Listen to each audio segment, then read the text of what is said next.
लेना एक न देने दो, कोई मिलना नहीं उससे।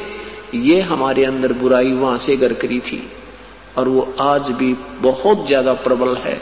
इतनी प्रबल होगी हमारे अंदर उस काल के ऊपर आ सकता कि परमात्मा ने सैकड़ों बार हमें सावधान किया, बेटा मत देखो इस नादान की नादानी को, तुम सावधान रहो, मस्त रहो, अपना भजन करो प्रभु का।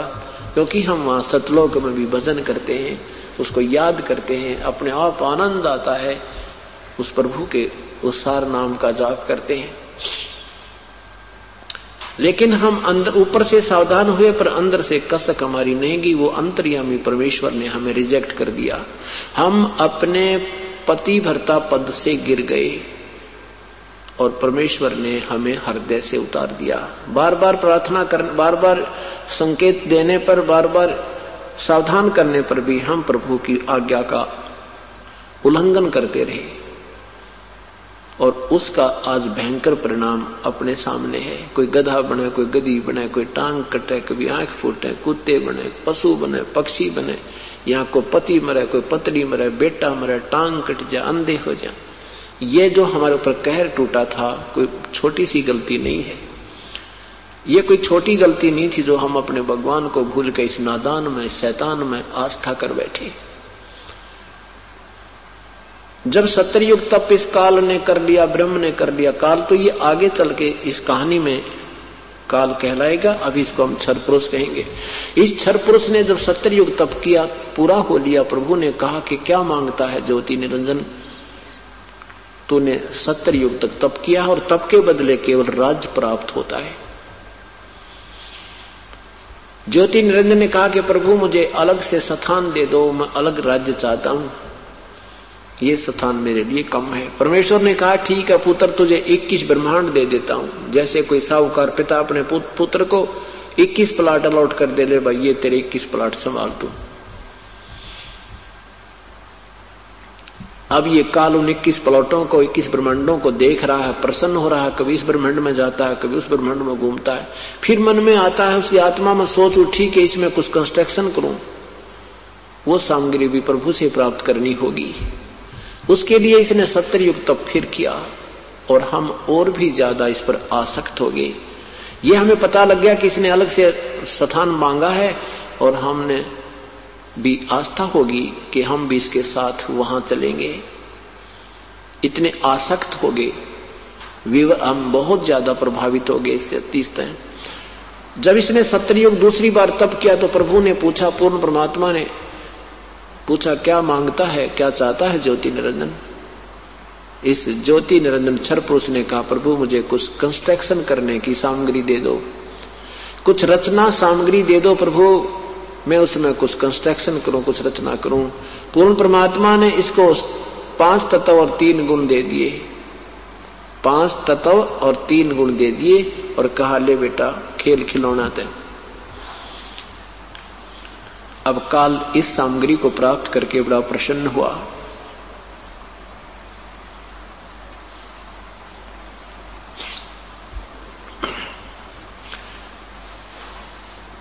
उसके बाद क्या हुआ, इसने सोचा कि ये सब कंस्ट्रक्शन भी होगी प्रभु की कृपा से और इसमें अब मुझे जीव चाहिए, मेरा अकेले का मन नहीं लगता। इसने 64 युग तप फिर किया। तीसरी बार जब इसने तप किया, 64 युग तप कर लिया तो प्रभु ने पूछा तू क्या मांगता है ज्योति निरंजन। जो मांगा था तुझे मैंने प्रदान कर दिया। तब इसने कहा कि परमेश्वर मुझे कुछ आत्माएं दे दो, मेरा अकेले का दिल नहीं लगता। परमेश्वर ने कहा कि देखो भाई ये मेरा अंश है, ये मेरे बच्चे हैं। क्योंकि जिस माता पिता से, जिस माँ से कोई पुत्र पुत्री उत्पन्न होती है उस माँ को पता है उसमें कितनी ममता होती है। ऐसे ही हम परमात्मा के शरीर से बाहर आए हैं। हम अपने पूर्ण परमात्मा कबीर देव से उत्पन्न हुए हैं, उसकी शब्द शक्ति से उनके शरीर से बाहर आए हैं। हम भले ही वचन से बाहर आए हैं तो उतनी ही ममता जैसी माँ की ममता अपने बच्चों में होती है, चाहे को किसा बूढ़ा सा, लंगड़ा, लुल्ला, अंधा, गूंगा, किसा भी क्यों ना हो, माँ की ममता उनमें जो की तो होती है, बहुत ज्यादा होती है। और किसी का भी कोई हानि होती है तो उसको बहुत ठेस पहुंचती है। ऐसे उस परमेश्वर ने कहा कि ये मेरी आत्मा है, मेरे बच्चे हैं, ये नहीं दे सकता तुझे किसी कीमत पर, तो इनको सताएगा तो दुखी करेगा। ने कहा नहीं प्रभु, मैं सत का राज करूंगा, मैं किसी को दुखी नहीं करूंगा, जो जैसा कर्म करेगा वैसा ही फल दूंगा।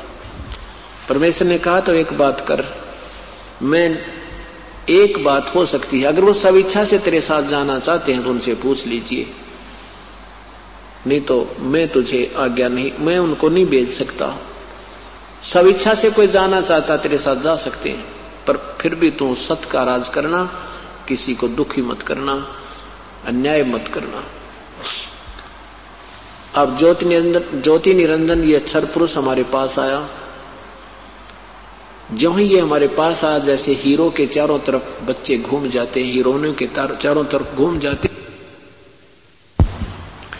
ऐसे हम उस ज्योति निरंजन के चारों तरफ खड़े हो गए।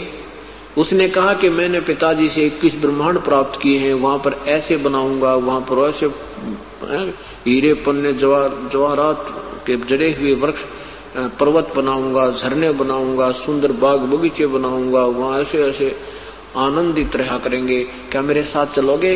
हम तो पहले ही तैयार थे। हमने कहा कि यदि प्रभु हमें आज्ञा दे दे तो हम ज्योति निरंजन तेरे साथ चलने को तैयार हैं।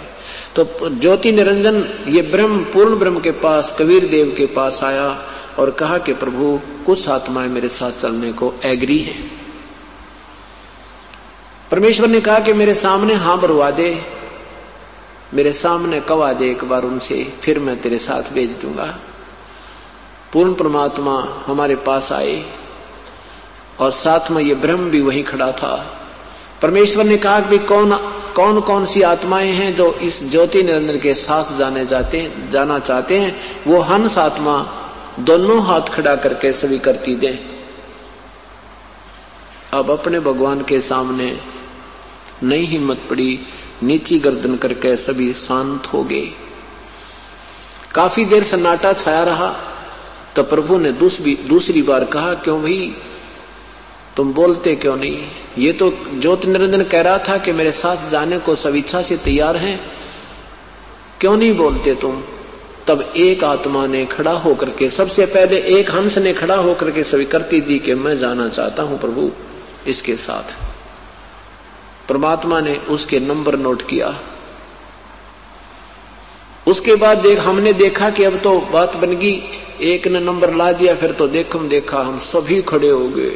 जितने भी आज इस 21 ब्रह्मांड में चींटी से लेकर हाथी तक, रंग से लेकर राजा तक, पशु पक्षी, जो भी जितनी आत्माएं, मच्छर माखी कीटाणु कुछ भी बने हैं, ये सभी आत्माएं सब इच्छा से इस काल के जाल में फंस गई। परमेश्वर ने कहा ठीक है ज्योति निरंजन, जिन जिन आत्माओं ने तेरे साथ आना चाहा है उनकी मैंने सबके नंबर मेरे कंप्यूटर में आ गए। अब मेरे पास उनके सब नंबर हैं, इनको मैं विधिवत तेरे पास भेजूंगा। भाई तू जा अपने 21 ब्रह्मांडों में। ज्योति निरंजन अपने वही, ये ब्रह्मांड वही थे पहले, ये 21 ब्रह्मांड सतलोक में ही थे। तो वहां परमात्मा ने हम सभी को क्या किया, जो सबसे पहले जिस आत्मा ने, जिस हंस ने स्वीकृति दी थी, उसकी एक लड़की बना दी, एक युवा लड़की का रूप दे दिया परमात्मा ने अपनी शक्ति तय, और हम सब जीवात्माओं को सूक्ष्म रूप में, जीव रूप में, बीज रूप में उस लड़की के अंदर अंतःकरण में प्रवेश कर दिए। और लड़की से कहा कि बेटी मैं तुझे शब्द शक्ति प्रदान करता हूं, जितने भी जीव ये ज्योत निरंजन कहे तू शब्द से मुख से उच्चारण कर देना, उतने ही सामने ये बच्चे, जवान बच्चे उत्पन्न हो जाएंगे। जितने नर या मादा तू चाहेगी उतने ही उत्पन्न कर सकती है। ये सभी आत्माएं मैंने तेरे अंदर प्रवेश कर दी है। उन 16 पुत्र, प्रथम 16 पुत्र जो थे, उन 16 पुत्रों में से एक का नाम सहजदास है, एक का नाम योग संतान अर्थात योग जीत है। सहजदास से कहा कि सहजदास, परमेश्वर ने कहा कि जा सहजदास अपनी बहन को ले जा और ज्योत निरंजन के पास छोड़िया और उसको बता देना कि मैंने इसको सब शक्ति दे दी है, जितने जीव तू कहेगा ये लड़की अपने मुख से उच्चारण कर देगी, उतने ही जीव तेरे यहां उत्पन्न हो जाएंगे। उनका शरीर तेज पुंज का होगा, नूरी शरीर होगा। ज्योति निरंजन उस लड़की को लेकर, जिसका नाम अध्या माया, प्रकृति देवी, अष्टंगी आगे चलकर पड़ा, उसका नाम अध्या माया, प्रथम माया और आधी माया भी बोलते हैं। अष्टंगी भी उसी को कहते हैं, दुर्गा भी उसी का नाम है। उस दुर्गा को लेकर के सहजदास ज्योति निरंजन के लोक में आकर के द्वीप में कहा कि ले ज्योति निरंजन, पिताजी ने इस बहन को भेजा है और जितने सब जीव तू कहेगा उतने ही ये उत्पन्न कर देगी, इसके पास सब शक्ति है। इतना कह करके इस लड़की को वहां छोड़ करके सहजदास वापस आ गया।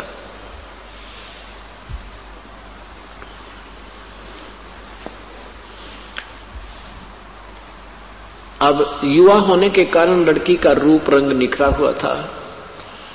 अब ज्योति निरंजन के मन में दोष उत्पन्न हो गया। यहां से ये बात और बिगड़ गई।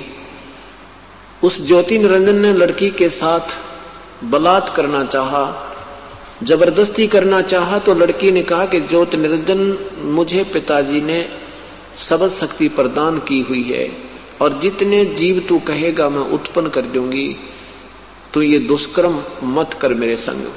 और देखो, तू मेरा बड़ा भाई, मैं तेरी छोटी बहन हूं और बहन भाई का ये पाप, ये कर्म महापाप का भागी होगा, तू ऐसा जुल्म ना करे। लेकिन इस ज्योति निरंजन ने एक नहीं सुनी और ये विषय वासना के वश हो गया, रजोगुण ज्यादा प्रभावित हो गया। अब लड़की ने अपनी इज्जत की रक्षा ना दिखाई दी, कहीं पर भी सूक्ष्म रूप बनाया और ज्योति निरंजन के श्वास के द्वारा, मुख के द्वारा पेट में समा पहुंच गई और अंदर पेट से पुकार की परमेश्वर से, हे पिताजी मेरी रक्षा करो, मेरे साथ इस काल ने बदव्यवहार किया करना चाहा, मैंने अपनी इज्जत रक्षा के लिए इसके पेट में शरण प्राप्त की है। तब परमेश्वर ने स्वयं ही अपने पुत्र जोगजीत का रूप बनाया और उस ज्योत निरंजन के पास आया। ज्योत निरंजन से कहा कि ज्योत निरंजन, तूने जुल्म किया है, अब आदेश सुन ले पिता का। आज से तेरा नाम काल होगा। 1 लाख मानव शरीरधारी प्राणियों को तू नित आहार करेगा। 1.25 लाख यानी 1/4 तो और ज्यादा पैदा करेगा। 1.25 लाख उत्पत्ति किया करेगा। लड़की को उसके पेट से निकाल दिया और कहा कि निकल जा, आज के से तुझे यहां से लोक से देश निकाला, लोक निकाला दिया जाता है। इतना कहते ही 21 ब्रह्मांड चल पड़े जैसे विमान चलता है और सतलोक से 16 शंख कोश की दूरी पर आकर के ये स्थिर हो गए, यहां पर ये रुक गए। अब ज्योति निरंजन ने देखा कि जो मुझे सजा मिलनी थी वो मिल चुकी है, अब मैं मनमानी करूंगा, क्योंकि अब वो हमें इतनी पीड़ा देता है, क्योंकि हमारा पिता तो कबीर परमेश्वर है, कबीर देव है, सतपुरुष है। ये हमारा पिता नहीं है, ये तो हमारा भाई है और इसको कति रहम नहीं हमारे। यहाँ किसी की टांग कटे, किसी की आंख फूटे, किसी का बेटा मरो, किसी की बहन मरो, कोई भाई मरो, चाहे ऊपर से ओले गिरो, चाहे भूकंप आओ, चाहे दरिया फ्लड में बह जाओ, मरो कटो कुछ करो, पर इसने अपना उल्लू सीधा करना है। और बाई फोर्स सूझबूझ से यहाँ सृष्टि उत्पत्ति करवाता है।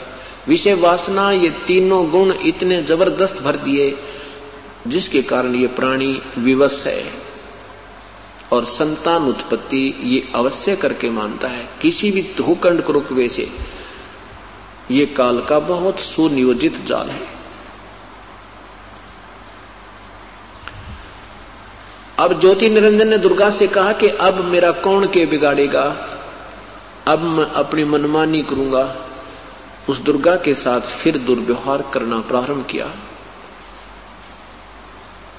अब दुर्गा ने देखा कि ये बिल्कुल नहीं मानने वाला है और कोई स्थान नहीं तेरी रक्षा का, और पिता के साथ मैंने बदतमीजी करके हम वहां से अपने भगवान से धोखा देकर उसके हृदय से उतर चुके हैं।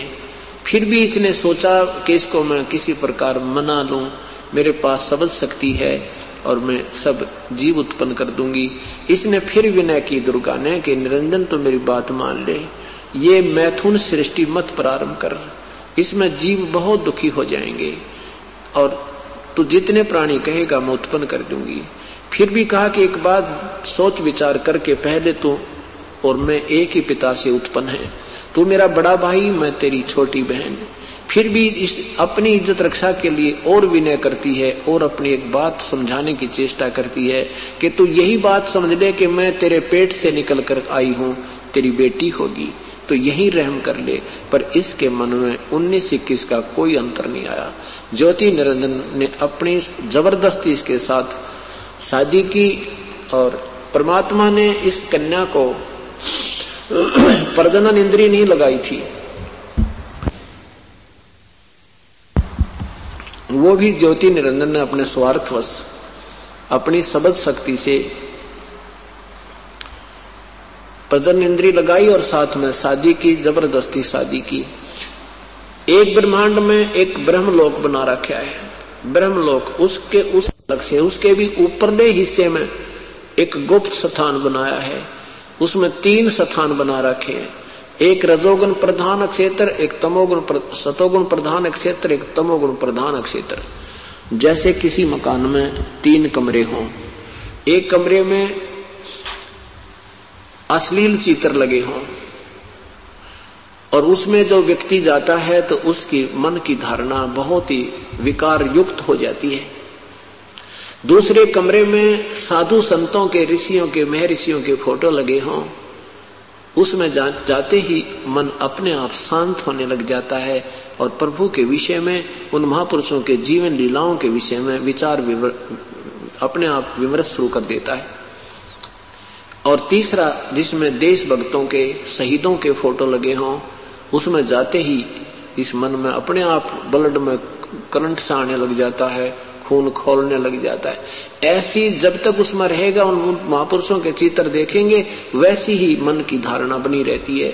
तो उस ऐसे ही इस काल ने 3 स्थान बनाए हैं ऊपर। तो रजोगुण प्रधान क्षेत्र में जब ये जाता है अपनी दुर्गा पत्नी को लेकर, तो वहां ये महाब्रह्मा रूप में होता है और दुर्गा महाश्यावत्री रूप में होती है। इन दोनों के संयोग से जो पुत्र उत्पन्न होता है वो रजोगुण प्रधान हो जाता है। वो जो पुत्र होता है, जैसे माता पिता की वृत्ति होती है, ऐसी ही उस बच्चे में समावेश हो जाती है और उसको रजोगुण युक्त करके वो पैदा कर देते हैं और उसके बाद उनको एक अलग से जो है ना रख देते हैं बेहोश करके, और अपनी सिद्धि से उनको फिर परवरिश करते रहते हैं।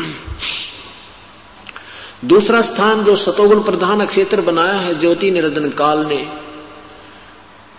उसमें ये महाविष्णु रूप में होता है और दुर्गा को महालक्ष्मी रूप में रखता है। वहां इन दोनों के संयोग से जो पुत्र उत्पन्न होता है उसको ये सतोगुण प्रधान कर देते हैं। वो अपने आप ऑटोमेटिकली हो जाता है, सबते ही वो सतोगुण प्रधान हो जाता है। उसको जब वो छोटा सा बालक से सियाना होने लगता है तो उसको बेहोश कर दवा देता है काल दुर्गा से और कहता है इसको मेरा भेद मत बताना किसी को भी। अब तीसरा जो तमोगुण प्रधान क्षेत्र है उसमें ये स्वयं महाशिव रूप में, सदाशिव रूप में होता है और दुर्गा को महा पार्वती रूप में रख करके इन दोनों के संयोग से जो पुत्र उत्पन्न होता है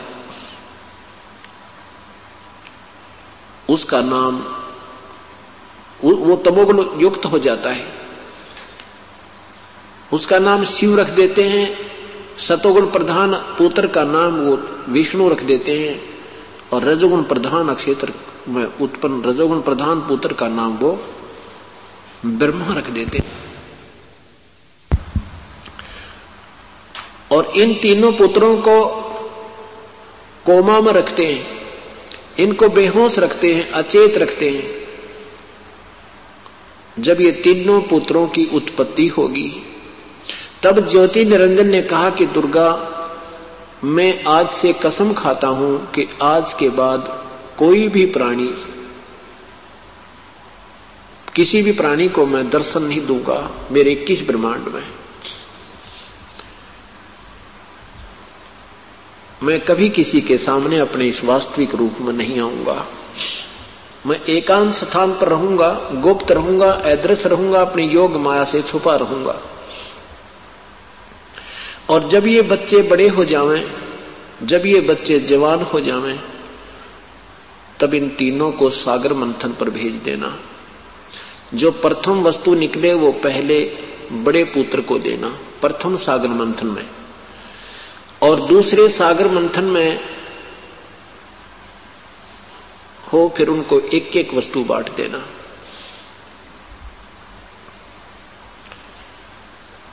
अब दुर्गा ने कहा कि ज्योति निरंजन तू सारी मनमानी कर रहा है,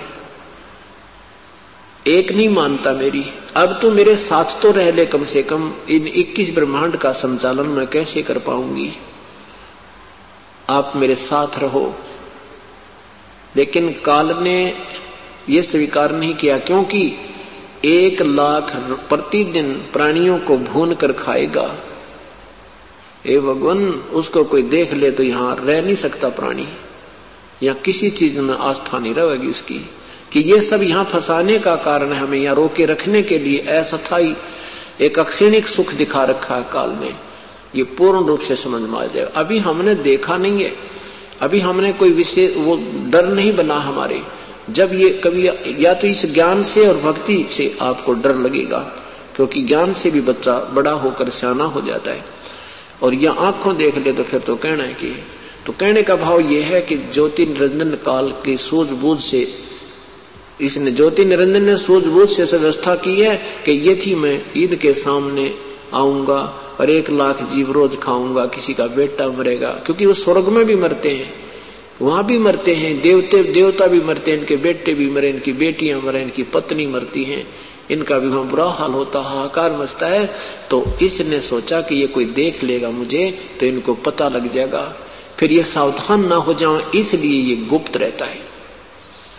21वें ब्रह्मांड में इसने एक ही स्थान इतना बड़ा चौड़ा ले रखा है, जिसमें 5 महाब्रह्मांड, 5 ब्रह्मांडों के इक्विवेलेंट, अर्थात एक महाब्रह्मांड के तुल्य स्थान वहां रखता है। उसमें एक तपतशिला है, उस तपतशिला से काफी दूर इसने अपना स्थान बनाया है, गुप्त रहता है, वहां ये वास्तविक रूप में रहता है।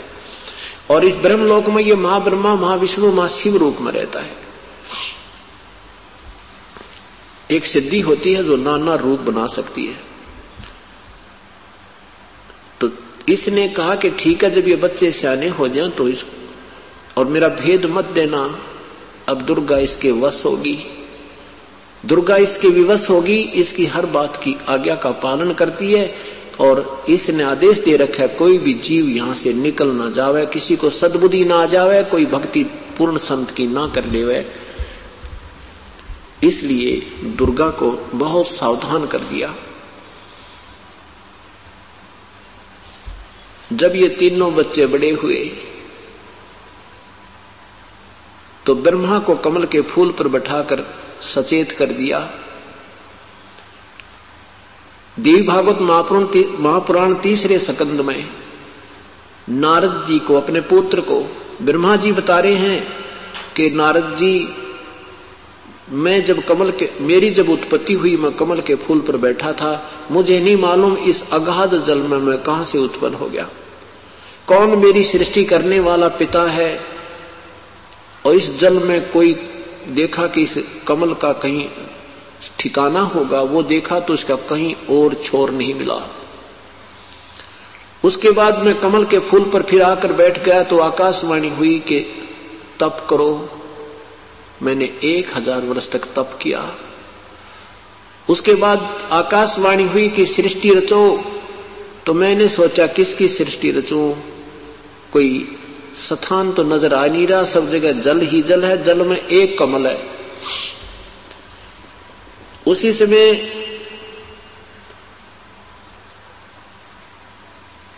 मधु और कैटब नाम के दो राक्षस मुझे आते दिखाई दिए। उनके डर के मारा मैं कमल का डंठल पकड़कर नीचे उतर गया पूरी स्पीड में। नीचे आकर देखा तो एक शेष सैया के ऊपर एक भगवान, चतुर्भुजी भगवान विष्णु अचेत पड़े थे, बेहोश पड़े थे, प्रगाढ़ निद्रा में सोए थे। अब उसको देखकर मैं चिंतित हो गया कि मेरा ये सहयोगी भी सूता पड़ा है और इधर से दो राक्षस आ गए हैं। इतने में क्या हुआ कि श्री विष्णु जी के शरीर में एक देवी निकली या भूतनी की तरह, दुर्गा उसमें प्रवेश थी, उनको बेहोश कर रही थी। भगवान श्री विष्णु जी को बेहोश कर रखा था। उसमें से दुर्गा बाहर निकली और सामने आकाश में एक सुंदर रूप के स्त्री रूप में दिखाई देने लगी। ब्रह्मा जी ने कहा कि जब वो योग निंद्रा माया भगवान विष्णु के शरीर से बाहर निकल गई, ऊपर आभूषणों युक्त मुझे दिखाई देने लगी, तब श्री हरि यानी भगवान विष्णु उठ गए, जाग गए। मधु और कैटब के साथ उन्हें 5000 वर्ष युद्ध करके उनको मारा। इतने में भगवान शंकर भी वहां आ गए, हम 3 हो गए। तब आकाश में दुर्गा हमें दिखाई देने लगी। दुर्गा ने कहा कि बेटा तुम मेरा कार्य करो, उत्पत्ति, सतीथि और संहार तुम तीनों का कार्य है। तब हमने कहा हे माता, कहीं पृथ्वी नजर नहीं आ रही है, हम इस कार्य को करने में कैसे सफल होंगे। तब दुर्गा मुस्कुराई और उसने कहा कि बच्चों मैं अब तुम्हें एक अद्भुत दृश्य दिखाती हूं। इतने में आकाश से एक विमान आया। दुर्गा ने हमें कहा कि तुम तीनों इस विमान में प्रवेश करो, विराजमान हो। हम दुर्गा की आज्ञा का, हम माता की आज्ञा का पालन करके उसमें विराजमान हुए विमान में। दुर्गा ने यानी उस देवी ने अपनी शक्ति से विमान को आकाश में उड़ा दिया। जिस लोक में हमारा विमान पहुंचा वहां एक ब्रह्मा और विराजमान थे। ये देवी भागवत महापुराण 3रा सकंद सुना रहा हूं आपको, गीता प्रेस गोरखपुर से प्रकाशित। आप घर जाकर भी पढ़ सकते हो। वो दूसरा ब्रह्मा कौन था? ये काल था। ये महाब्रह्मा महाविष्णु महाशिव रूप में ब्रह्मलोक में रहता है और इनका भ्रम निवारण करने के लिए कहीं ये प्रभु ना पाक जावे, अपने आप को समर्थ मान के यहां मार ना खा जावे, इसलिए इनका भ्रम पहले ही निवारण कर दिया कि तुमसे अलग भी कोई शक्ति और है। ब्रह्मा जी बता रहे हैं अपने पुत्र नारद को कि उस दूसरे ब्रह्मा को देख करके श्री विष्णु और श्री शंकर जी ने मुझसे पूछा कि हे चतुरानंद, ये दूसरे ब्रह्मा कौन है? मैंने कहा कि मुझे नहीं मालूम ये कौन है दूसरे ब्रह्मा। हे भगवान, मैं कौन हूं, ये कौन है, मुझे कोई मालूम नहीं। इतने में हमारा विमान दूसरे स्थान पर पहुंचा। वहां पर एक शिव जी और एक सुंदर भवन से निकला। नंदी वृषभ पर सवार था, 3 नेत्र थे। उस दूसरे शंकर को देख करके हमारे साथ बैठे हुए शिव जी भी चक्कर में पड़ गए, कहने के ये दूसरा शंकर कौन है। इतने में हमारा विमान तीसरे स्थान पर पहुंचा जहां पर एक विष्णु और विराजमान था। उस दूसरे विष्णु को देखकर हमारे साथ बैठा हुआ विष्णु भी असमंजस में पड़ गया कि ये दूसरा विष्णु कौन है। इतने में हमारा विमान आगे चला। एक सुंदर द्वीप, एक बहुत बड़े समुद्र में पहुंचा। वहां एक सुंदर द्वीप था, उस पर एक मनोहर पलंग बिछा था, उस पर एक दिव्य रमणी बैठी थी। उस देवी के पास जाकर के हमारा विमान रुक गया। हम विमान से नीचे उतरे। पहले तो हमने कहा कि हम नहीं जानते इस देवी के विषय में, ये कौन स्त्री है। तब भगवान विष्णु ने ध्यानपूर्वक देखा कि हो ये तो अपनी माता है, और इसको मैंने देखा था जब मैं छोटा सा बालक रूप में था। ये मुझे पालने में झुला रही थी, मैं अपने पैरों के अंगूठों को चूस रहा था। इतना तो मुझे याद है, क्योंकि इस काल ने वो इसको दृष्टि दे दी का विष्णु जी को, कि इन्होंने अपने बचपन की याद आ गई। उसके बाद भगवान विष्णु ने दुर्गा की स्तुति की, स्वरूपा हो, ये संसार तुम्ही से उद्भासित हो रहा है। मैं ब्रह्मा तथा विष्णु, हमारा तो आविर्भाव और जन्म, आविर्भाव माने जन्म और तिरोभाव मीन मृत्यु होती है, हम अविनाशी नहीं है। तुम ही अविनाशी हो, प्रकृति देवी हो, सनातनी और प्रकृति देवी हो। भगवान शंकर ने कहा कि हे माता, जब आप ही से ब्रह्मा भी उत्पन्न हुए हैं, आप ही से विष्णु जी की भी उत्पत्ति हुई है, तो ये तमोगुण लीला करने वाला शंकर क्या तुम्हारी संतान नहीं हुआ? अर्थात तू मेरी भी मां है। अब इनको अब धीरे धीरे पता लगने लगा कि हमारी मां कौन है। पिता का अब भी कोई पता नहीं। तीनों देवा उसको ध्यावे, निरंजन का वो पार न पावे। अभी भी इनको नहीं मालूम कि वास्तव हमारा पिता साकार है कि निराकार है। अब दुर्गा से ब्रह्मा जी ने पूछा कि हे माता, बाद में जब वेद प्राप्त हुए, वेदों को पढ़कर ब्रह्मा ने पूछा कि हे माता, ये वेदों में लिखा है कि एक ब्रह्म है, ये ब्रह्म आप ही हो या कोई और पुरुष है? दुर्गा ने कहा, बेटा ये और मैं एक ही हैं, तुम्हारी बुद्धि बालक है, इस करके तुम्हें दो नजर आ रही है। फिर आगे चल के उसी देवी भागवत महापुराण में लिखा है कि तुम तीनों के तीनों अब मेरा कार्य करने के लिए जाओ, और मेरा और उस ब्रह्म का, मेरा और उस सनातन परमात्मा अर्थात ब्रह्म का तुम सदा ध्यान रखना। हम दोनों का तुम स्मरण करते रहोगे, तुम्हारा कोई भी कार्य करने में कोई भी अड़चन नहीं आएगी। यानी वहां दो सिद्ध कर दिए, क्योंकि यहां इस काल ने दुर्गा को सतर्क रखा है कि मेरा भेद मत देना, और फिर भी इसको बताना पड़ा कि वो परमात्मा भी कोई और है, यानी ब्रह्म भी है और मैं भी हूं। अब ये तीनों पुत्र जवान हो गए, तो दुर्गा ने कहा कि जाओ बेटा तुम, आकाशवाणी की काल ने, ब्रह्म ने कि इनको सागर मंथन के लिए भेजो। तीनों सागर मंथन पर गए। काल ने पहले ही स्वयं एक कछुए का रूप बनाया, उसके ऊपर स्वयं ही एक पर्वत रखा, उसके ऊपर एक सर्प का लपेटा लगाकर एक रस्सा बना दिया। तो इन तीनों ने उसको जरा सा हिलाया तो अपने आप शक्ति उस निरंजन की से चलने लगा। उसमें से 4 वेद निकले, क्योंकि पूर्ण परमात्मा ने, सतपुरुष ने अपना भेद छुपा, अपना भेद हमें बताने के लिए अपनी इस ब्रह्मांडों की यह सब स्थिति और सारा कुछ उसमें उस तत्व ज्ञान में समा दिया। इन 5 वेद दिए परमात्मा ने इस ज्योति निरंजन को। 5वां वेद जो अब मुझे बताना पड़ रहा है, यानी परमात्मा ने स्वयं आकर बताया, उस 5वें वेद को काल ने नहीं आने दिया हमारे तक। इन 4 वेदों को हमारे तक भेज दिया, क्योंकि इसमें इन 4 वेदों में कंप्लीट नॉलेज नहीं है, इनमें पूर्ण ज्ञान नहीं है, लेकिन फिर भी बहुत कुछ ज्ञान है। इसमें स्पष्ट लिखा है कि वो परमात्मा जब आता है बालक रूप में, छोटा सा बालक रूप में आता है, प्रकट होता है, वो माँ से जन्म नहीं लेता कभी, ये पहचान है उसकी। और फिर वो उसकी परवरिश जो है कंवारी गायों से होती है। ये ऋग्वेद मंडल नंबर 9 के सूक्त नंबर 1 और मंत्र नंबर 9 में ये स्पष्ट लिखा है कि जब वो परमात्मा आता है, ये पहचान है उसकी, बालक रूप में आता है, तो उसकी कंवारी गायों से उसकी परवरिश होती है।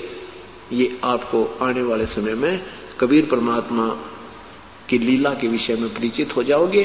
फिर वेद उसकी गवाही दे रहे हैं कि वो भगवान होता है, वो पूर्ण ब्रह्म होता। अपनी महिमा हमें पहचान कराने के लिए इन 4 वेदों को इस काल के कंप्यूटर में, इसके अंतःकरण में परमात्मा ने 5 को डाल दिया। काल ने इन 4 को तो आउट कर दिया और 5वें को नहीं किया। 4 वेद ब्रह्मा को दिए, ब्रह्मा ने उसको पढ़ा, उसमें देखा कि उसमें लिखा है कि कोई परमात्मा है और वो सह शरीर है, अग्नि तनुरसी, परमात्मा सह शरीर है, परमेश्वर सह शरीर है। विष्णुवे तवा सोमस्य तनुरसी, उस परमात्मा का शरीर है, सर्व का पालन करता ईश्वर अमर पुरुष का शरीर है। और माँ से जब ये पूछते थे कि माँ हमारा पिता कौन है, तो दुर्गा कह देती थी तुम्हारा कोई पिता नहीं, मैं ही तुम्हारी माँ हूं, मैं ही तुम्हारा पिता हूं। अब जब वेदों में देखा कि वेद कह रहे हैं कि कोई और परमात्मा है, वो सह शरीर है, और मां कहती है कि वो कोई भगवान नहीं है, कोई और पुरुष मेरे से अतिरिक्त तो नहीं है, तो ब्रह्मा जी ने कहा कि हे मां, वेद क्या, वेद तो प्रभु के देन है, ये झूठ नहीं हो सकते। और वेदों में लिखा कि परमात्मा है, हमारा सृष्टि रचनहार, हमारा कुल पिता है, उसका मनुष्य सदृश शरीर है। तब दुर्गा ने कहा बेटा वो है जरूर, पर तुम्हें मिला को ना, वो दर्शन नहीं देगा, उसने कसम खाई है, वो किसी साधना से, वेदों में वर्णित विधि से तुम्हें प्राप्त नहीं होगा। तो ब्रह्मा ने कहा मां अब आपकी बात पर मुझे अविश्वास हो गया। पहले तो आप कह रही थी हमारा कोई पिता नहीं है, अब वेदों ने बताया कि आपका एक पिता है और वो सह शरीर है, अब आप कहते वो मिलेगा नहीं। और इसमें लिखा है कि ओम नाम का जाप जपो, तो ओम नाम के जाप से वो अवश्य मिलेगा। ये अपने आप निष्कर्ष ब्रह्मा ने निकाल लिया। ओम कर्तु समर, कलवे समर और कर्तुम समर। ओम नाम का जाप काम करते करते सिमरण करो, विशेष कसक के साथ सिमरण करो, मनुष्य जीवन का मुख्य कर्तव्य मान के सिमरण करो। ऐसा प्रमाण यजुर्वेद अध्याय नंबर 40 के मंत्र नंबर 15 में लिखा है। ऐसे इन ऋषियों ने और ब्रह्मा विष्णु महेश आदि ने अपने आप निष्कर्ष निकाल लिया कि उस परमात्मा का ओम नाम ही जाप होगा। लेकिन वो उस मंत्र को भूल गए। 40वें अध्याय के 10वें मंत्र में लिखा कि उस परमात्मा के विषय में मैं नहीं जानता, वो तो कोई तत्वदर्शी संत बताएगा, उनसे सुनो, वो बताएगा पूर्ण रूप से। ये तो मेरा मंत्र ब्रह्म का मंत्र है। लेकिन कहते हैं गुरु बिन काहू न पाया ज्ञान, जो थो था बूछड़े किसाना। गुरु बिन वेद पढ़े सो प्राणी, समझे न सार रहे अज्ञानी। पुण्यात्माओं अभी तक देख लेना, जब आपको ज्ञान होगा, तत्व ज्ञान होगा, आपको कोई भी ऋषि ज्ञानी नजर नहीं आएगा, आपको इस पृथ्वी पर कोई संत नहीं नजर आएगा, आपको सदगुरु नजर नहीं आएगा। इसलिए दास रह कर ये प्रयत्न कर रहा है कि ये स्वयं तुम आप स्वयं जागृत होंगे, तभी नकली संतों और पंथों की छुट्टी होगी। नहीं तो हमें कई युगों से गुमराह करते आ रहे हैं। इनको भी नहीं मालूम तुम कितने दोषी हो। ये सोच रहे हैं हम बहुत पुण्य का काम करें, लेकिन ये पाप कर रहे हैं। करते हैं पुण्य होत है पापम, ये करते दिखे पुण्य और कर रहे हैं पाप। क्योंकि कुमार्ग दर्शन करना, कुमार्ग पर जीव को लगाना महापाप का भागी होना होता है।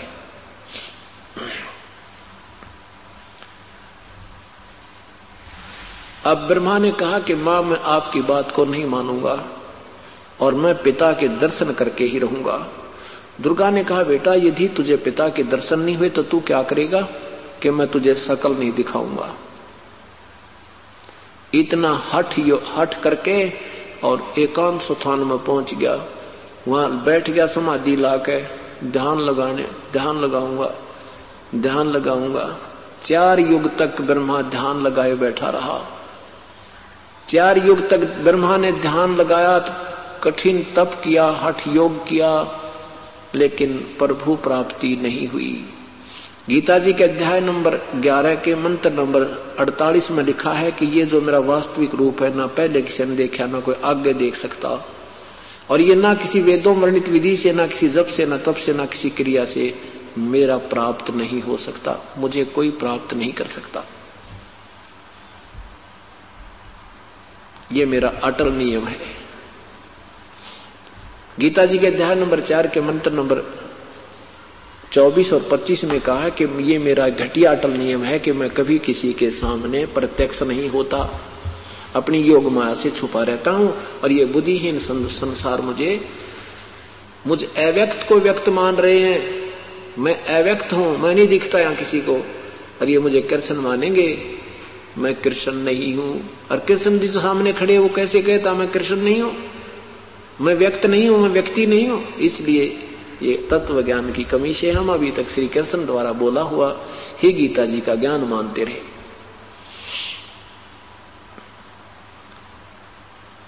अब 4 युग तक जब समाधि लगा करके ध्यान मस्त होकर के ब्रह्मा बैठा रहा, कुछ भी प्राप्ति यानी वो प्रभु के दर्शन नहीं हुए। ये अंदर शरीर में जब ये प्रवेश कर जाता है तो इसमें पूरे ब्रह्मांड का चित्र है, जैसे टीवी के ऊपर चैनल बने होते हैं, जैसे टेलीविजन में चैनल होते हैं, जौन सा ऑन हो गया उसी का कार्यक्रम आपको दृष्टिगोचर हो जाता है।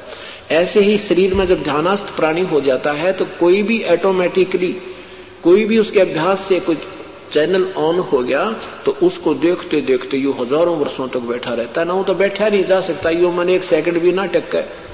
ये जो समाधि लगाते हैं ये कोई नचले नहीं टकते, ये शरीर सथिल है, बैठा है, आसन पे है, लेकिन मन तो बकवाद ऊपर न्यों की न्यों देख रहा है। और उसमें ईश्वर के नाम से बैठने से तप बन जाता है और तप से सिद्धि और राज्य प्राप्त होता।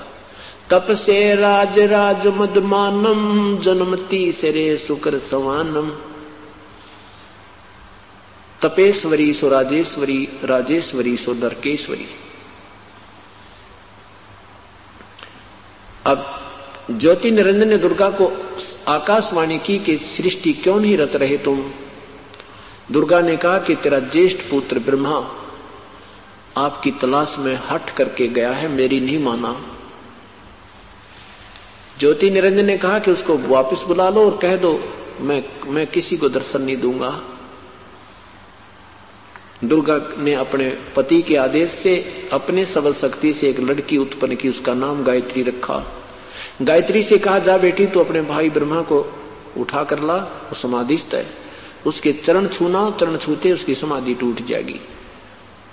क्योंकि जब हम सतलोक से आए थे हम सभी में सिद्धि थी, शक्ति थी।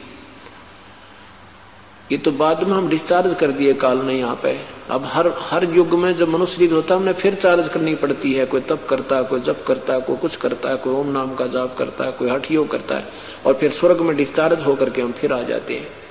वहां खर्च कराते हैं, फिर आके फिर चार्ज करते हैं, फिर अपना आकाश मोड़ते रहते हैं। कोई सिद्धि प्राप्त कर ली, कोई पशु बने, कभी नरक में गए। ये व्यवस्था हमारी काल ने कर रखी है। तो गायत्री ने जाकर के ब्रह्मा जी के चरण छुए, चरण छूते उसकी समाधि टूट गई। सामने युवा लड़की को देखकर ब्रह्मा ने कहा कि तू कौन कुलटा आगी, मेरे तप को भंग करने के लिए मैं तुझे साप देता हूं। गायत्री ने कहा कि मुझे साप बाद में देना, पहले मेरी बात सुन लो, मेरा दोष हो तो मुझे श्राप देना। कहा कि मां ने बुलाया है, आपके बिना जीवों की सृष्टि नहीं हो पा रही है और मैं तो केवल मां का आदेश लेकर आई हूं, मेरा कोई दोष नहीं है। तब ब्रह्मा ने कहा गायत्री मैं कैसे चलूं मां के सामने, मैं वचन कहकर आया हूं कि मैं या तो पिता के दर्शन करके आऊंगा और नहीं दर्शन हुए तो तुझे शकल नहीं दिखाऊंगा, और 4 युग हो गए मुझे पिता के दर्शन नहीं हुए। अगर तू मेरी झूठी गवाही दे दे कि मुझे पिता के दर्शन हो गए तो मैं मां के सामने जा सकता हूं, नहीं तो मुझे शर्म लगती है। गायत्री ने कहा चलो ठीक है, मां का आदेश है कि उसको लाना है हुकंड पूर्वक तरीके से, किसी प्रकार एट एनी कॉस्ट, किसी भी कीमत पर उसको उठा के लाना है। तब गायत्री ने एक शर्त रखी, अभद्रसी। ब्रह्मा ने स्वीकृति दी। अपना एक और गवाह बनाने के लिए गायत्री ने अपनी सबर शक्ति से एक लड़की उत्पन्न की, उसका नाम पौपवती रखा। उससे भी कहा कि तुम हमारी ये गवाही दे देना कि ज्योति निरंजन को, ब्रह्मा को उनके पिता के दर्शन हुए। अब पौपवती ने भी सोचा कि मैं झूठा हाँ भर दूंगी और ये फिर कह देंगे इसी ने झूठ बोला, हमने कहा नहीं, तो कहीं ये मेरी अकेले की पिटाई ना हो जाए। तो इसने भी एक ऐसी शर्त रखी अभद्रसी। तो ऐसे इन्होंने एक दूसरे को सहयोग दिया और फिर तीनों के तीनों माता के पास आ गए। दुर्गा ने पूछा क्यों बेटा तुझे तेरे पिता के दर्शन हुए? ब्रह्मा ने कहा हाँ मुझे पिता के दर्शन हुए मां। भाई कोई प्रमाण, कोई चिन्ह बता। ब्रह्मा ने कहा कि ये दोनों मेरे गवाह हैं, इनके सामने दर्शन दिए पिता ने। दुर्गा ने पूछा क्यों? भौपोती और गायत्री से पूछा। दोनों ने स्वीकृति दे दी। हाँ, मेरे सामने पिता के दर्शन हुए। अब गायत्री असमंजस में पड़ गई कि भी मुझे तो कह रहा था, मैंने कसम खा ली है, मैं किसी को दर्शन नहीं दूंगा, और इनको दर्शन दे दिए। तो इस बात से गायत्री महसूस करके एकांत में बैठती और मन में कहती है कि तू झूठा है ज्योतिनंदन, तू झूठा है, और मुझे कह रहा था कि मैं किसी को दर्शन नहीं दूंगा, तूने इनको दर्शन दे दिए। आकाशवाणी की ज्योति निरंजन ने कि तीनों झूठ बोल रहे हैं, मैंने कोई दर्शन नहीं दिए। अब तब दुर्गा आई करड़ी सी होकर, आके तीनों से कहा कि मुझे आकाशवाणी हुई तुम्हारे पिता की, वो कहते हैं मैंने कभी किसी को दर्शन नहीं दिया, झूठ बोलते। तो तीनों हंसने लगे और कहने लगे, मां, कहने लगे हमने तो आपके सामने, ब्रह्मा ने कहा कि आपके सामने आने में शर्म लगे थी, इसलिए झूठ बोलनी पड़गी, दर्शन नहीं हुए थे। तब दुर्गा ने श्राप दे दिया तीनों को। ब्रह्मा को श्राप दिया कि तेरी पूजा जग में नहीं होगी, और ये वेदों के पढ़ने वाले तेरे जैसे कपटी और झूठे होंगे, इनको ज्ञान कुछ होगा नहीं, और ये प्रभु पाके रहेंगे, दुनिया को गुमराह किया करेंगे, तेरे वंशज भी तेरे जैसे ही पाखंडी होंगे। ऐसा श्राप दे दिया। इस श्राप को पाकर के ब्रह्मा बेहोश हो गया। काफी देर में होश में आया। गायत्री को श्राप दिया कि तू गाय बनेगी और तेरे कई सांडपति होंगे। पूर्ववती को श्राप दिया कि तू एक गंदे स्थान पर उत्पन्न होने वाली जड़ी होगी, केवड़ा केतकी नाम की जड़ी होगी, गंदगी में उत्पन्न होया करेगी। तीनों को श्राप देकर के दुर्गा विष्णु जी के लोक को चली।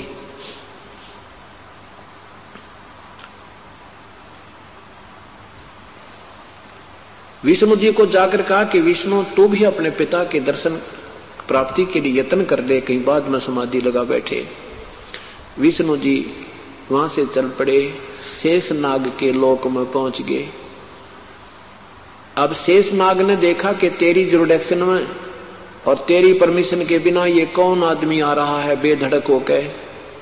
तेरी जुरिडिक्शन में तो चिड़िया भी पैर नहीं मार सकती, पर नहीं लगा सकती, यानी अपनी अपनी शक्ति में सभी यहाँ इस काल के लोक में आंडी पाके बैठे हैं। अपने से बड़ा कोई नहीं मानता किसी ने, और अपनी जुरिडिक्शन सीमाएं बांट रखी है। न कुत्ते ने अपनी बांट रखी है, राजा ने अपनी बांट रखी है, जोटे ने अपनी बांट रखी है, और इन भगवाना ने अपनी बांट रखी है।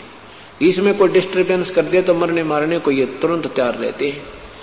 अब जो ही विष्णु जी को उस लोक में आया देखा तो शेष नाग ने देखा कि ये कैसे आदमी बेधड़क आ रहा है, इसने तेरा बिल्कुल खौफ नहीं, अपनी प्रभुता और अपना खौफ दिखाने के लिए, पूर्व सूचना देने के लिए अपने 1000 फूलों से फुंकारा छोड़ दिया, जहर का, विष का।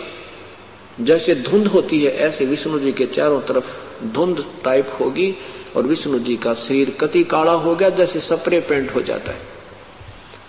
अब श्री विष्णु जी ने देखा कि ये नादान सर्प ने, मैंने इसको कुछ कहा नहीं, छेड़ा नहीं, अभी तक कोई इसके साथ बदव्यवहार नहीं किया, इसने मेरे साथ ऐसा बदव्यवहार किया, इसको अभी ठीक करता हूं, इसको मार डालता हूं। तो उसी समय आकाशवाणी की ज्योति निरंजन ने कि विष्णु, अब तुम इसको कुछ मत कहना, अगर तुम ऐसे ही लड़दड़ मरने लगे तो यहां सृष्टि कैसे रची जाएगी, वापिस जाओ, इसका तो बदला लेना। एक समय तेरा जन्म होगा द्वापर युग में श्री कृष्ण रूप में, और ये कालीदय में वहां उत्पन्न होगा, तब तो इसने वहां अपना बदला ले लेना, अब मत कुछ मत कहना। और जाके अपनी मां को बहुत साफ साफ बता दे और सुन ले, मैं कभी किसी को दर्शन नहीं दूंगा, और कहीं तू ब्रह्मा की तरह झूठ बोलेगा तो तेरा भी ब्रह्मा वाला हाल हो जाएगा। विष्णु वापस गए। मां ने पूछा, बेटा तेरे पिता के दर्शन हुए?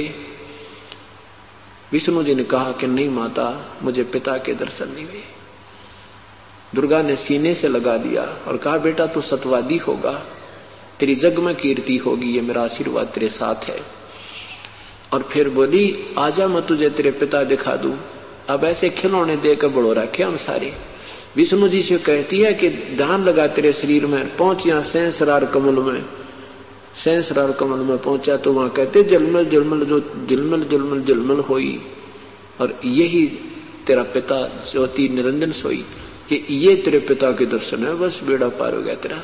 अब विष्णु जी प्रसन्न हो गए कि मुझे पिता के दर्शन प्रकाश रूप में हो गए, वो ज्योतियां देख ली। तो ब्रह्मा वापस विष्णु जी ने कहा मां मैं अति प्रसन्न हूं। उसके बाद दुर्गा शिव के पास गई, शिव के लोक में। शिव जी से कहा बेटा तो भी अपने पिता के दर्शन करने की ट्राई कर ले, तेरे 2 भाइयों को तो मिला नहीं। अब शंकर भगवान इस बात में समझदार निकले कि जब मेरे 2 भाइयों को पिता नहीं मिले तो मैं क्यों व्यर्थ प्रयत्न करूं।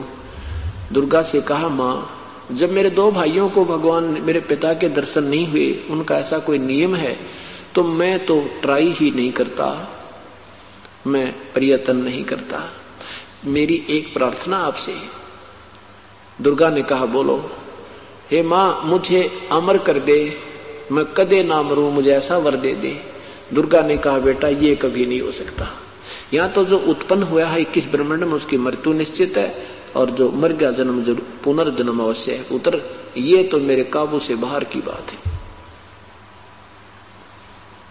हां तुझे एक विधि बता दूंगी जिससे तेरी उम्र सबसे बड़ी हो जाएगी। शिव जी ने कहा कि मां यही कृपा कर दो। तब दुर्गा ने कहा बेटा अपने श्वासों की प्रक्रिया को कम करो, तुम्हारा शरीर श्वासों से निर्धारित होता है, श्वास कम से कम लो, ज्यादातर मेडिटेशन ध्यान करके प्राणायाम करके सूक्ष्म श्वास बना लो, श्वास कम लिया करो। अपने 10वें द्वार के पास अपने श्वासों को रोक लिया करो, ऐसा अभ्यास करो जिससे तेरी उम्र बड़ी हो जाएगी। तो ये हम देखते हैं कि भगवान शिव जी ज्यादातर समाधिस्थ ही रहते हैं। इस कारण से 7 ब्रह्मा की मृत्यु के उपरांत एक विष्णु जी की मृत्यु है, और 7 विष्णु की मृत्यु के उपरांत एक शिव की मृत्यु है। ब्रह्मा जी की आयु का कल आपको प्रमाण दिया था, कितनी लंबी चौड़ी उम्र है। 1008 चतुर्युग का दिन, इतनी ही रात्रि हम, और फिर 30 दिन का महीना, 12 महीने का एक वर्ष, 100 वर्ष की आयु ब्रह्मा की, और उससे 7 गुना विष्णु की, और विष्णु जी से 7 गुना शिव की। परमात्मा कहते हैं एती उम्र बुलंद मरेगा अंतरे, इतनी लंबी भी उम्र होगी तो भी मरे पार पड़ेगी, क्योंकि किस ब्रह्मांड में कोई जीव स्थायी नहीं है, वो स्थिर नहीं है, अविनाशी नहीं रह सकता। तो भगवान शिव जी इसी बात से प्रसन्न हुए और अपनी साधना करने उसी तरह रहने को स्वीकार किया। अब उधर से ज्योति निरंजन ने कहा कि दुर्गा तूने इनको श्राप नहीं देना था, अब मैं तुझे श्राप देता हूं, द्वापर युग में तू पार्वती होगी और तेरे 5 पति होंगे। दुर्गा ने कहा कि ज्योति निरंजन मैंने अपने पैर पे आपको आड़ा मार रखा है, हम तेरे वश हो गए हैं, हमने अपना पति छोड़ दिया, अपना कुल मालिक छोड़ दिया, अब तू कितने नाच नचा ले, मुझे नाचना पड़ेगा। एक तरफ से तो कहता है कि तू कंट्रोल कर 21 ब्रह्मांड को, और बच्चों ने गलती की, मैंने जरा सी सजा दे दी तो तूने ऊपर से मुझे वो सजा दी, तू जो कहेगा वैसे मुझे करना ही पड़ेगा। कुछ दिनों के बाद क्या किया ज्योति निरंजन ने, दुर्गा से कहा कि इन बच्चों को अब तू सृष्टि उत्पन्न कर, जीव उत्पन्न कर मेरे लिए, आहार तैयार कर मेरा। दुर्गा ने तीनों से कहा बेटा तुम मेरे से शादी करके पुत्र उत्पत्ति करो, बच्चे उत्पन्न करो। तीनों देवताओं ने कहा हे माता ऐसा पाप। तब दुर्गा ने कहा बेटा मैं तो तुम्हें देखना चाहती थी, तुम वैसे इतने बड़े लंबे हो गए हो, कुछ थोड़ा बहुत विवेक भी रखते हो, तुम्हारे अंदर कोई शिष्टाचार भी आया है कि नहीं। ठीक है पुत्रो जाओ तुम सागर मंथन करो, वहां से तुम्हें जो वस्तु मिले एक एक नारी नारी लेकर आना। सागर मंथन के लिए गए। दुर्गा ने स्वयं ही अपने 3 रूप और बनाए। अपनी सिद्धि शक्ति तय और सागर में छुप गई। सागर मंथन किया तो 3 बार में 3 स्त्रियों के रूप में बाहर आई और चौथे रूप में मां के रूप में विराजमान रही।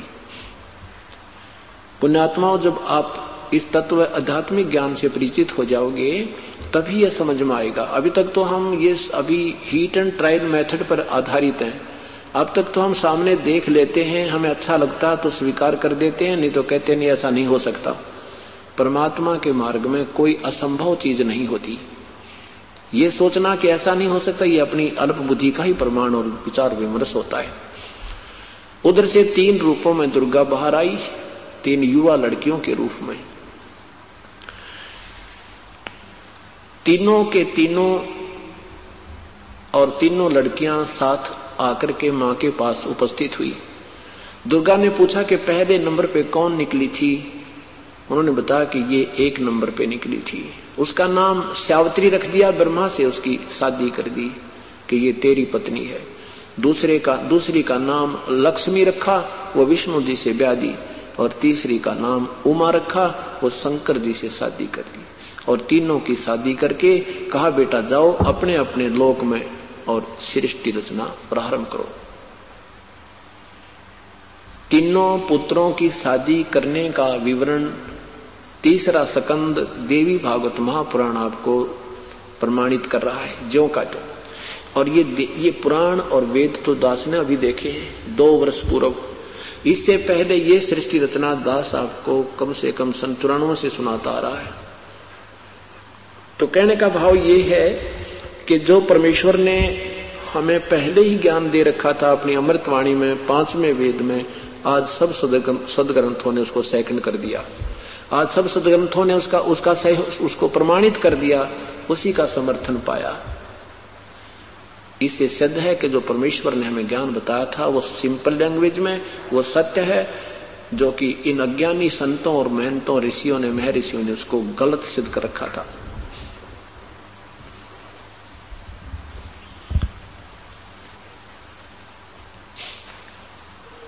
अब यहां से ये सुर और असुर उत्पन्न होने शुरू हुए। ब्रह्मा जी के वंशज ऋषि ब्राह्मण कहलाने लगे।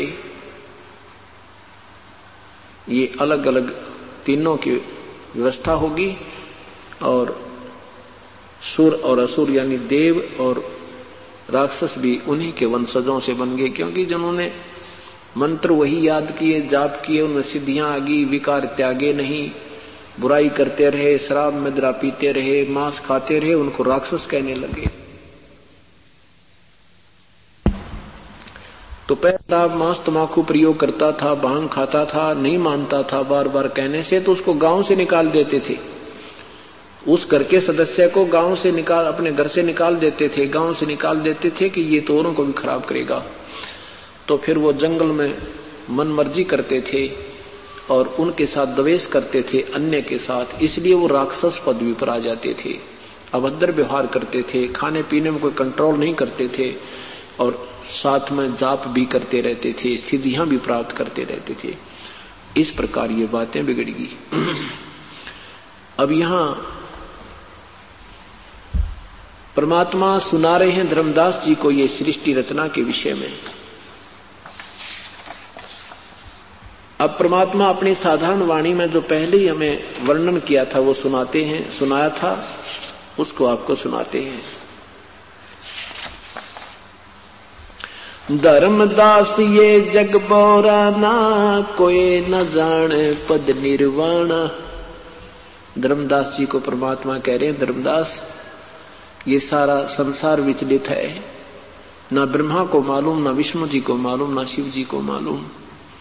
इनको स्वयं नहीं पता हम कहां से उत्पन्न हुए, हम कौन हैं। ये काल का एक भयंकर जाल है। ये आम जीव के समझेगा, नादान ये महर्षि बने फिरे, ये संत ये सुने सुनाई दंत कथा सुना कर दुनिया को पीछे लगा बैठे, इनके पास खख नहीं है। खुद ब्रह्मा विष्णु महेश को मालूम नहीं तो इनके उपासकों को क्या ज्ञान हो सकता है। स्वयं शिक्षित समाज अब विचार करेगा। धर्मदास ये जग बोराना, कोई न जाने पद निर्वाणा। यही कारण मैं कथा पसारा, जग से कहिए एक राम न्यारा। इन सब से अलग है वो प्रभु। अभी तक इस निर्वाण पद को कोई नहीं जानता, वास्तव पूर्ण मोक्ष मार्ग को नहीं कोई जानता। सब विचलित हैं, अपनी अपनी दंत कथा सुना रहे हैं। इसलिए मैंने तुझे ये कथा विस्तार से सुनाई है। यही कारण मैं कथा पसारा, जग से कोई एक राम नियारा।